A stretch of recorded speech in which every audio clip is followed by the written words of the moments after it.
Willow, Season 5, Chapter 10, A Banquet of Villains.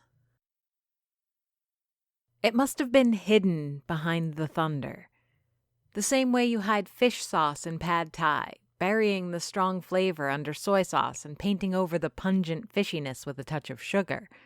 It's an analogy that falls short, but it's better than comparing it to masking the taste of medicine with syrup or cloaking a pill in candy. The roar and rumble that slid nearly unnoticed, masquerading as the cries of an angry sky, is much like the fish sauce.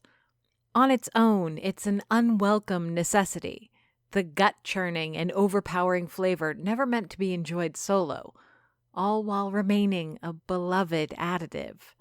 Even hidden under the earthquake of thunder, its presence portends promising deliveries. Dark skies also conspire to make the arrival more subtle than it would otherwise have been. What would have normally blotted out the sun from my dining room is but a shadow upon shadows. However, the presence does not escape the senses. "Speak of the devil," Annabelle says, suddenly appearing self-conscious of her appearance. She's been sitting here for the better part of the morning, drinking coffee and devouring pastries, eating through an inventory that will otherwise go to waste. The weather has kept the locals and regulars mostly at bay, preserving an unusually quiet and empty dining room. If it weren't for the financial impact of a bad day like this, I'd welcome the break. For Annabelle, it's a chance to scarf down anything I put in front of her, enjoying an eat-now, pay-never bargain that is half despair and half pity on my part. She's even wearing a pair of my jeans and one of my t-shirts, which is what she seems to have issue with now that we're about to see a familiar face. Are my clothes not good enough? And he shall appear, I complete her thought, though I'm far less worried about my looks than I am what I'm supposed to say to the individual about to grace us with his rare presence. I expect, for a moment, that the truck, roaring with the storm and casting its own shadow on the Aiguillo, will continue down Rue Principale to another destination. But no, it stops, like it has so many times in the past. The red cab, the color of wine under dark clouds, only a few feet from the front door. And with it, all the sins of hell, I finish the saying. It's not the actual saying, but a variation my mother and I used to say when I was far younger and life seemed so much more ordered. Hopefully, Annabelle can keep a straight face over my recent issues with the truck's driver. As foretold and greeted by the door chimes, Edmund Gulliver Kemper, Eddie G as written on his truck, makes an entrance. It's undignified, which manages to tease a smile out of me. Hunched against the battering of raindrops, squinting under the assault and holding a pointless arm to ward off the wind, the tallest of my friends walks in. "Hey, you," Annabelle greets with a wave of another trottoir. "We were just talking about you." God damn it, Annabelle. Were you now? Big, bright teeth appear with a smile so radiant that, had he done so outside, Gulliver could have banished the storm. Or maybe not.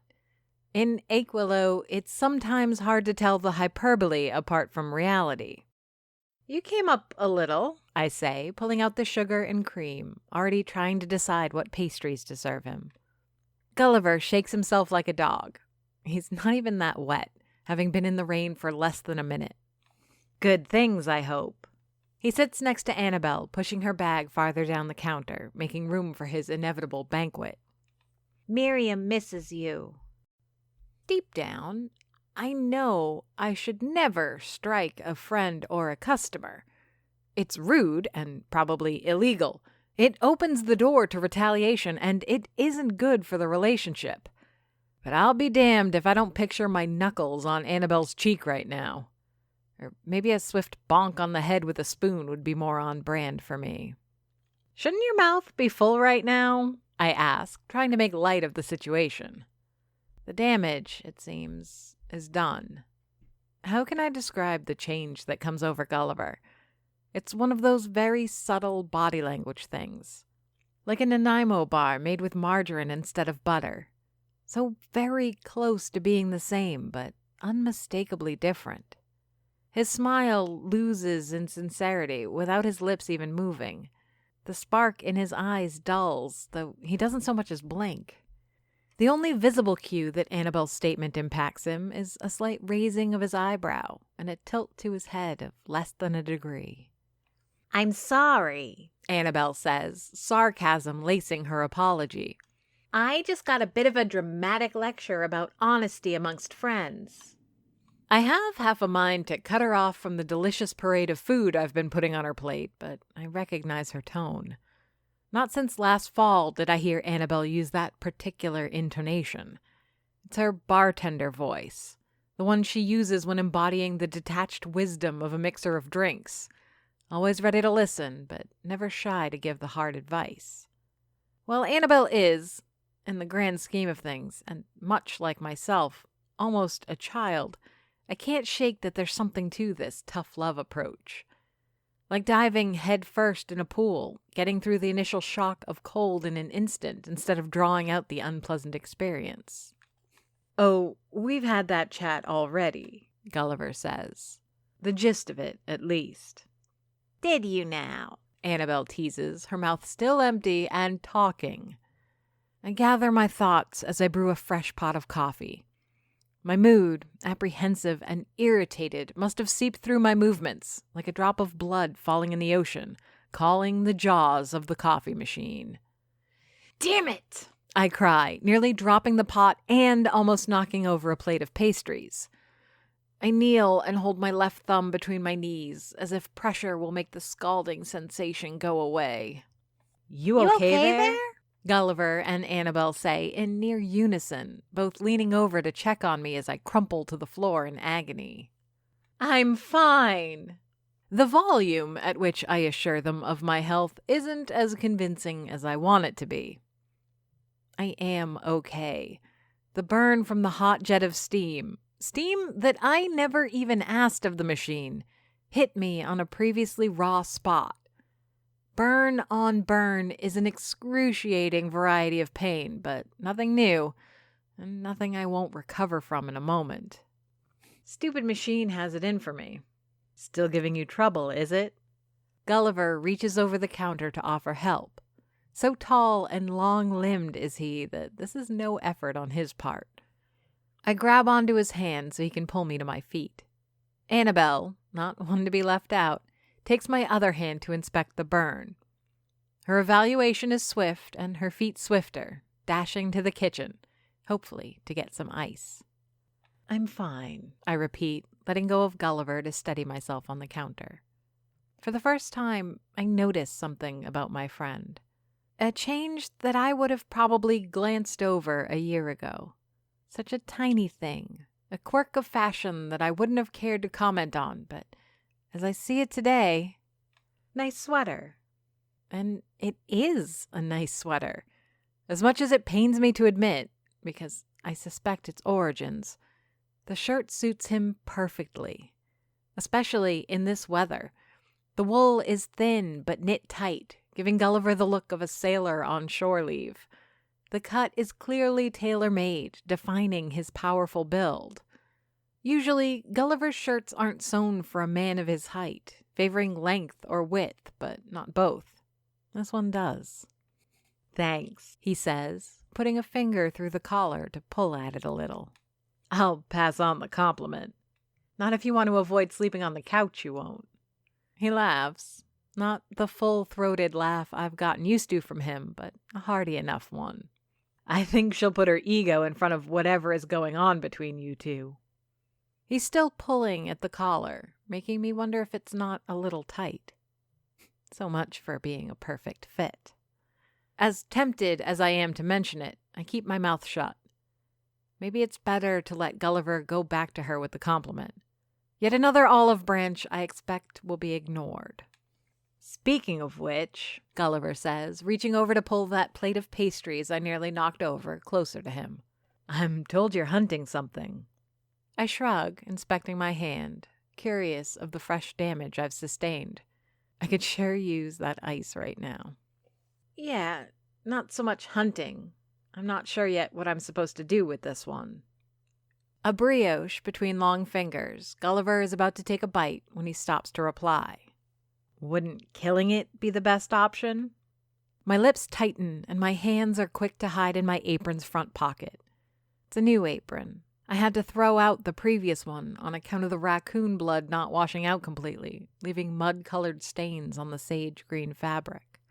The tip of my fingers rub against the grain of my wooden spoon, looking for a sort of tactile comfort, as if touching the spoon replaced touching the one who gave it to me. Ophi tells me it's killing people's dogs, Gulliver continues. How long before it goes after people? It's hurt, I offer, surprised at myself for being so open about what I saw. All the more reason to get it over with while it's weak. My hand closes around the spoon. I can't. I have to try first. Try what? The image of the snarling beast, all exposed flesh and burning eyes, flashes in my mind. An otherworldly thing that doesn't belong on whatever you call our plane of existence. It should be killed, or at least banished, but then I see the wounds, and I think of Agnes. Anything, I say, weak but confident. Anything before killing it. Gulliver shakes his head. The rain has had plenty of time to dry, yet his forehead is as wet as the moment he walked in. He's sweating and pulling still at the collar of his shirt. Even his breath sounds short and a little ragged. It has to die, he states unequivocally. No, I stand my ground. Everyone keeps telling me how Doris was such a formidable witch. If she was so powerful, I have to believe that she could have ended the hunger demon that knocked at her door. She chose instead to feed it, and that's what I choose to do. Silence. If Gulliver's visit was meant as a way to mend fences, to get our old camaraderie going again, then it's not working.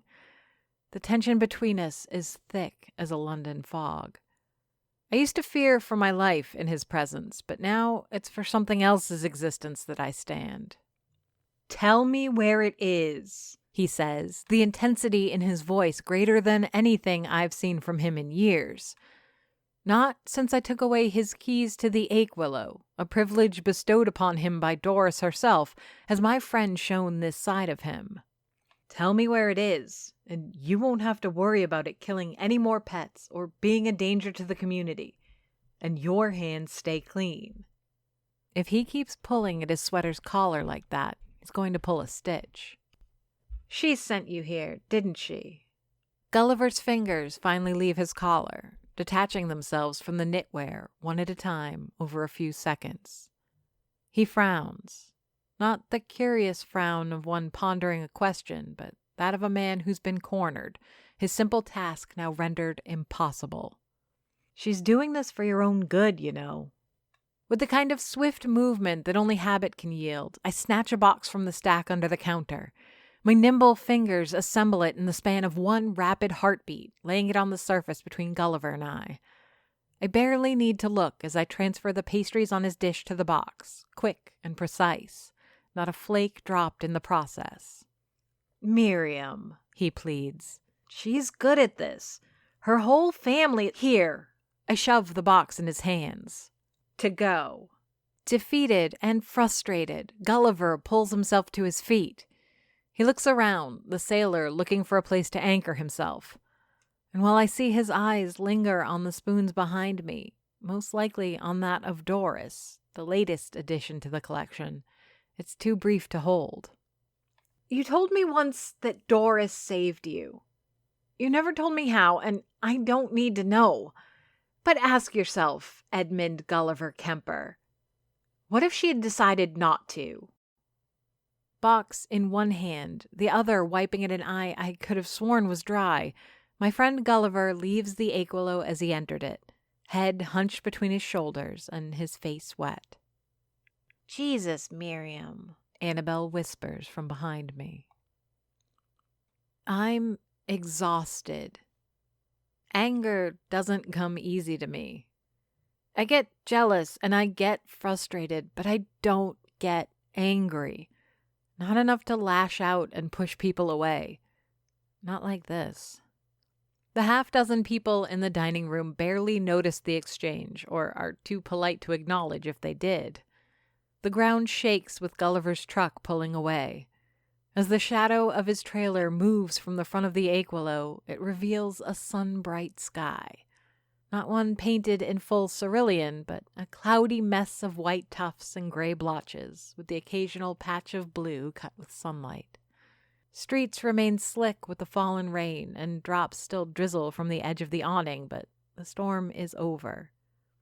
All that remains is for Aquilo to look around and assess the damage, eventually deciding what can or should be repaired.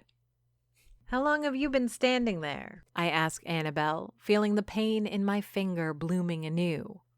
A while, she answers, rushing forward to give me a handful of ice wrapped in a kitchen rag.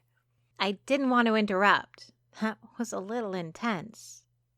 I cradle my finger in the moist and cool rag, feeling the heat drain in soothing waves. Yeah, well, next time you see me get this intense, please interrupt. We exchange nervous chuckles because what else is there to say? Pendulum-like, the pain in my finger is either a lingering burn or extreme cold. The redness seems to be dying down, so I suppose that's a good sign. I love you, Miriam, but I'm not throwing myself between two trains about to collide. Annabelle walks around the counter, grabbing her bag by the strap and slinging it over her shoulder. Fingers, nimble enough that I've seen them manipulate half a dozen shooters at once, grab onto the remaining wraps and pastries from her plate. What are you doing? I ask, confused, but also kind of in need of a friend and support. I heard you were doing takeout today, she says, an apologetic smile on her face. Which is good, 'cause I really have to not be here anymore. Where the hell does she have to be in such a hurry, anyway? The lunch rush is about to begin, and with the returning good weather, I'm going to need a hand. Actually, I start. I was thinking you could kind of make up for the food with a little help. The pleading in my voice speaks of a need far less material than manning the register while we distribute food and drink to the emerging masses of Aquilo. If she hears it, Annabelle doesn't acknowledge the subtext. Instead, she waves her other hand in the air, brandishing a bottle of orange juice she likely nicked from the fridge. Sorry. She makes her way to the door, head on a swivel, looking for something. I'll make it up to you later. Oh, and thanks for the drink. The word drink is swallowed almost whole by the singing of the door chimes. And like a giant mouth, the doors gobble up Annabelle before she disappears down the street. You're welcome, I guess. There's only so long I can stand there, stunned in bewilderment as I'm left behind. Even the wound left by ripping Gulliver out of my cafe will have to be tended to later. Right now, I have to prepare for an impending stampede. The caffeine has only trickled from the Aquilo, and that has left a mighty need in the community. I suspect that if I were to press my ear to the ground, I would hear the growl of 100 empty stomachs, all converging while the weather permits. Lunch is coming. And that's when it hits me. Lunch is coming. And on a weekday like this, lunch means the noontime regulars. I have many things to get ready for their ravenous mouths and paying hands, but also I now realize why Annabelle made such a hasty retreat. And, as if summoned by my epiphany, they arrive. The mayors of Aquilo. Mayor Lagacé, elected official of the Canadian side of the border, and Mayor Byrne, her counterpart on the United States side. Each works with the other as if they were two halves of the same brain, helping the small community run as smoothly as it can, despite the complexity of a municipality split between two nations. That is without mentioning their other, less official duties. Both stand in line, sharp in their pristine business skirts and white blouses. The two look almost identical, apart from Lagacé favoring navy blue while Byrne dresses in black. They look in fair humor, which is saying a lot. These are serious women, usually tied up in serious conversation, ever churning the various problems that are their responsibility to manage. Maybe it's the shift in the weather or my limited and often contentious interactions with them, but both seem almost radiant. I serve both lunch and, as always, they order identical meals with different drinks. I have yet to give the wrong coffee to the wrong mayor, but even after 2 years, I still count the days until the inevitable error. The lunch rush is real, but not nearly as deadly as I first dreaded. A manageable flood in lieu of the expected tsunami. Still, it's a boon to my coffers. The orders are simple, bought in a hurry, but none are complicated or require much putting together. The pre-assembled wraps are a success for how quick they are to take back to work. Few are particular about the snacks they want either. Variations of, "give me 6 of whatever," are repeated often. It's like serving a couple dozen Gullivers for how easy they are to please, gastronomically speaking. All of that to say that I have plenty of time to observe Mayor Lagacé. From the safety and comfort of my register, I watch her eat and talk, trying to pick out any sign of what might have come between her and her daughter. No, wait, that's not true. Or, at least, it's not the entire truth. Of course, I'm looking to learn more about Annabelle's problems, all the better to help her. But I'd be lying if I didn't also mention a far more personal worry. From her shoes to the comb in her straw-colored hair, I scrutinize Veronique Lagacé's manner of dress. I spend more time on her wrists and neckline, looking for cufflinks or a pendant, anything gold and cruciform. Alas, I come out of my innocuous spying empty-handed. She sure looks as well put together as Alessandria or Orléans, but otherwise there's no sign of the Inquisition on her. As is their habit, once done eating, both women nod to each other before getting up and bringing their plates and mugs back to the counter, ever the perfect civil servants. Except this time, one of them hangs back. I've never seen them walk in or out of the Aquilo without the other. They're so much the pair as to be the same person. It's an efficient, if cultivated, image, I expect. One made to convey that they stand united in their guidance of Aquilo. I'm told no one runs against either of them in the municipal elections, because to run against one is to run against both, and that is too tall a mountain to climb for any local aspiring politician. But today, Mayor Veronique Lagacé stands firm at the counter, watching as her friend and colleague moves through the threshold and down the street, presumably back to their offices at City Hall. "Thank you." I smile, picking up the dirty dishes from the counter and putting them in the bus bin. "Miss Dufour," the mayor calls out before I can escape to the kitchen with a load of plates, cups, and mugs. "a word." And just like that, I am no longer Miriam Dufour, the owner and operator of the Aquilo Café. We all have those, don't we? People who break our sense of self, resetting our egos to a previous iteration. When in school, it was Chef Gagnon. My admiration and fear of him eventually curdled into a thick loathing. But for a while, the tone of his voice was the barometer by which my anxiety was measured. Even Mom never had that hold over me. And that's where I am with Mayor Lagacé. Rightfully, I fear her. She's a killer, a force of nature, and a demon hunter. She's also hinted that her duties might bleed into witch hunting, a vocational combo that flirts very closely with what I've seen of the local inquisitors. So you'll understand that when Veronique Lagacé says my name, I all but salute in attention. "Ma'am." Back straight enough to square a table, with impeccable posture and features devoid of emotion that make the mayor impossible to read. I could expect a compliment to my cooking as much as a slap to the face. "I have this, Miriam." Pardon? It would be forgivable to suspect that I'm playing dumb. And I would if it was at all necessary. But in this case, there are so many things Mayor Lagacé could be referring to that I'm not sure what to hide and what to come clean with.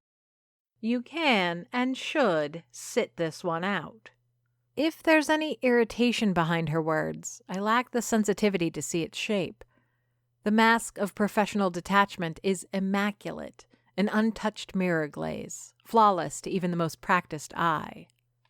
I swear I'm not playing coy, I say, stepping back a little out of pure animal self-preservation. I have no idea what you're talking about. She blinks slowly and puts the palm of her hand flat on the counter, leaning a little forward to compensate for my backing down.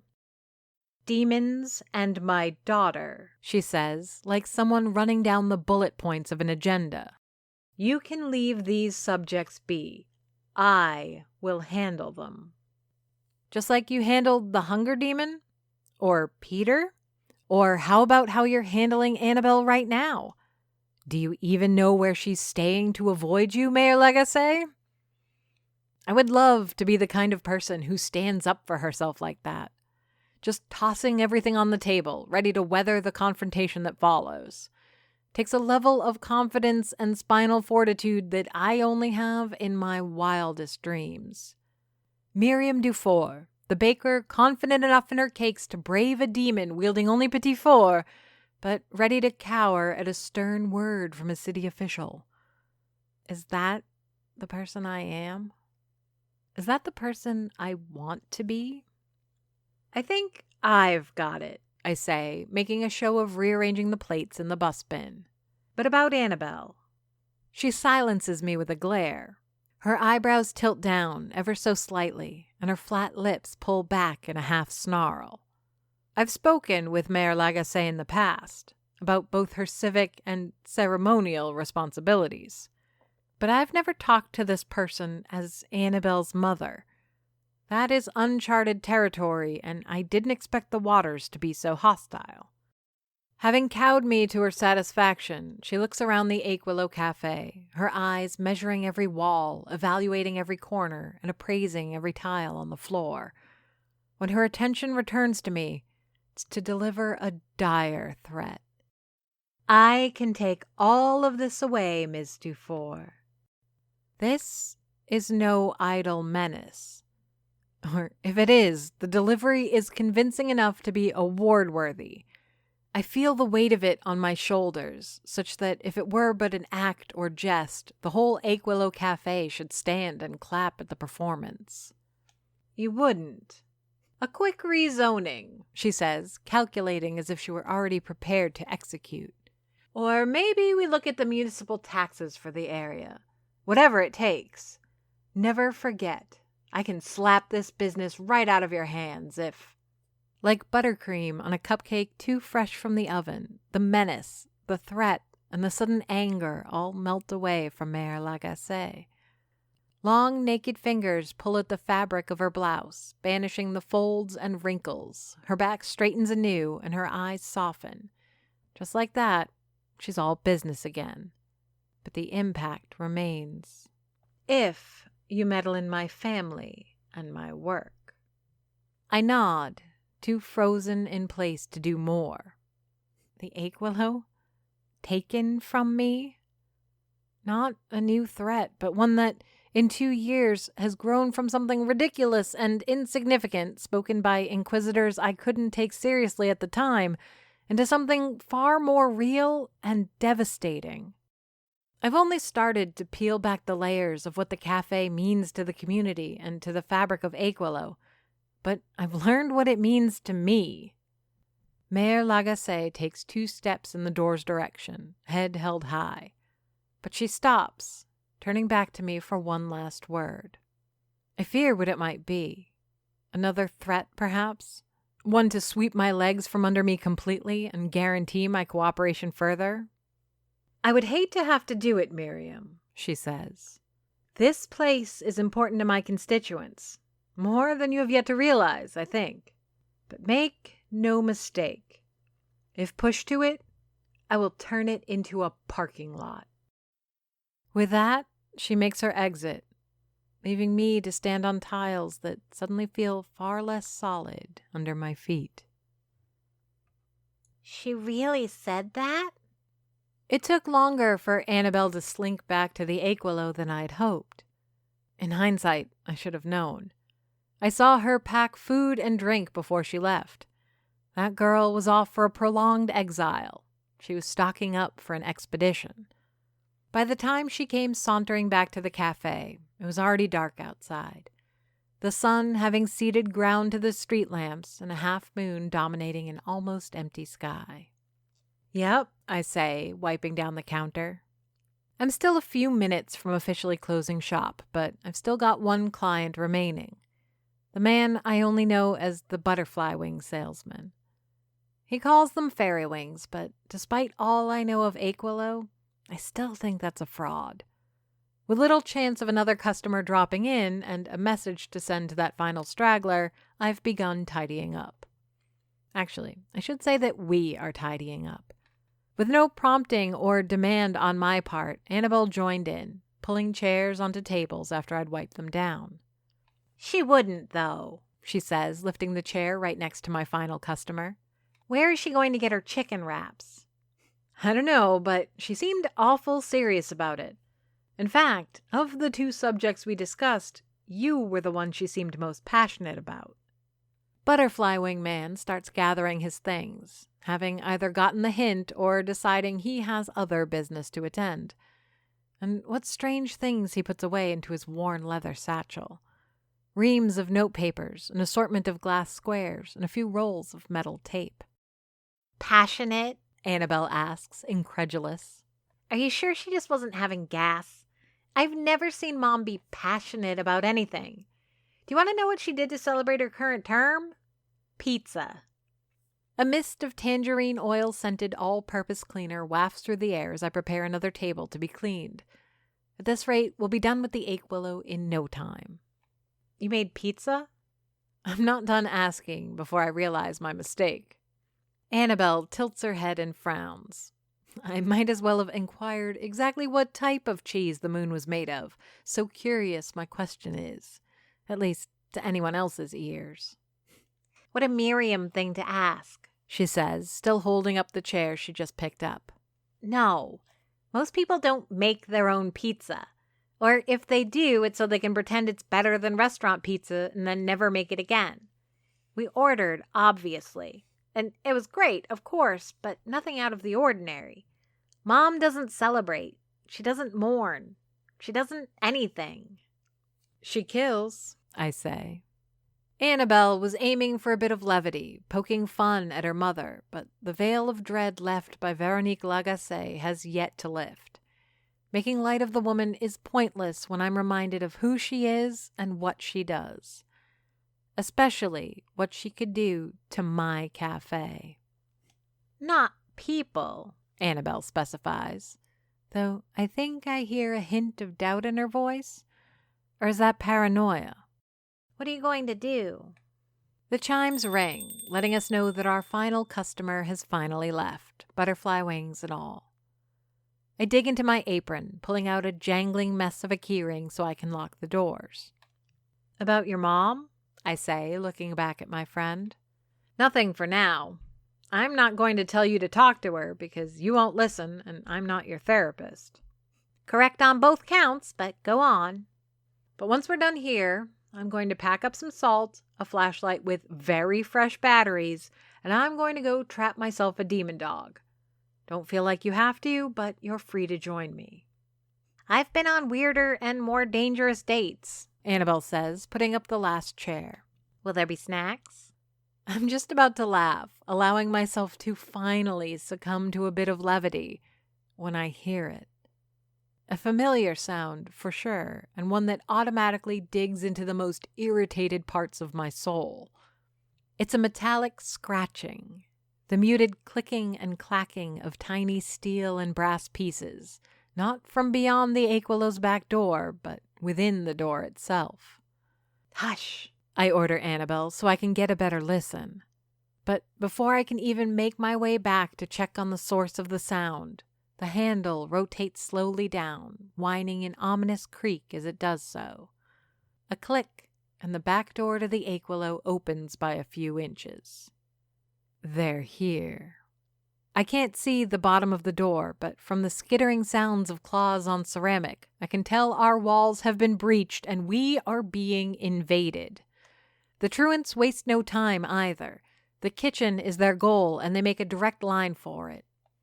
"Oh, come on!" I cry out, rushing around the counter to defend my possession. Just as I suspected, it's the raccoons. Not satisfied with my going bankrupt saving one of their own, the little bastards are after my food. Or so I thought. Against all odds, there's no raccoon in or near the pastry display, despite having plenty of brownies, croissants, and other delights within. No raccoon is trying to pry open the refrigerator or climb into the pantry. They're after the salt. "Fine," I say, walking towards the shelf where I keep a half-dozen large boxes of table salt, twice as much as I would normally need because of exactly this kind of situation. "Let me help you with that." I traipse through the 5 raccoons, finding it curious that the whole clan is there, and reach up to grab one of the boxes. Clearly, the raccoons haven't mastered English quite yet, either because of their own brand of paranoia or because they misunderstand my intentions. They seem to think I'm trying to keep the salt away from them. In their defense, that has been our dynamic so far. "Ah, you little maniac!" It's Crimson, the one with the red tag on his ear, who sank his teeth into my calf. Thank the mother for thick denim, but I can already feel the blood oozing out of the bite and into my sock. "Fine, here." I drop the box to the ground, watching it hit the ceramic tiles flat. I half expect it to split open, but the damn thing is intact. The Don, biggest of the raccoons after Roberts, shoos away his family to pick it up while I step back to inspect my fresh raccoon wounds. I'm about to let out a string of complaints, especially about having to go to the local clinic for shots and stitches, when I smell it. Blood. Not my blood. Nothing so fresh and, dare I say, clean. The blood I smell is acrid and thick. It smells like rotting boudin, what the English call blood sausage. "Miriam," Annabelle calls out from the threshold of the back door. "I know." I hobble back to where she is, fully intent on closing the door and locking it anew. All the better that the raccoons are inside with us. The idea was to slam the damn thing shut and twist the lock immediately, but curiosity is a strange and stupid thing, isn't it? The raccoons weren't paranoid or confused. They weren't angry at me or threatened by my actions. They were in a hurry, and a quick glance at the back of the Aquilo Cafe confirms my suspicions why. At the very edge of the light cast by the porch lamp, half in shadows and half illuminated, I can see what should be the flayed corpse of a large dog. That it moves, skulking, timid and hungry, shows that it isn't a corpse at all. We don't have to hunt the hellhound. It came to us. Aquilo is written by J.F. Dubow and narrated and produced by me, Amy Frost. If you enjoyed this podcast and would like to hear more, please rate and review us on Apple Podcasts or your preferred podcast platform. Want to support the show? Buy us a coffee. Go to ko-fi.com/Aquilo to donate. Aquilo has a Patreon. Visit patreon.com/Aquilo for details. Follow us on Facebook, Twitter, and Instagram under the username Aquilo.